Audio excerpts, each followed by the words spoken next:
ஆண்டவர் சொல்லுவாங்க, சீனாய் மலையில இந்த இஸ்ரேல் மக்கள் எல்லாம் கூப்பிட்டு வச்சுட்டு ஷேமா இஸ்ராயேல் அப்படின்னு ஆண்டவர் சொல்லுவாங்க. எபிரேய புஸ்தகத்துல ஷேமா இஸ்ரேல் தான் சொல்லப்பட்டிருக்கும். நம்ம தமிழ் புஸ்தகத்துல இஸ்ரேலே கேல் சொல்லப்பட்டிருக்கும். நல்லா புரிஞ்சுக்கோங்க, நம்ம கலாச்சாரத்துல மட்டும்தான் கேளுங்கிறதுக்கு ஒரு வார்த்தை உண்டு, கேட்டு நடங்கிறதுக்கு வேற வார்த்தை உண்டு. எபிரேய மொழியில கேளு என்றாலே கேட்டு நட என்றுதான் அர்த்தம்.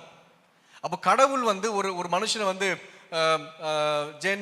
ஜெனி நீ இங்க வா அப்படின்னு சொல்லிட்டாங்கன்னா ஜெனி வந்து ஒப்பீனியன் எடுக்கக்கூடாது.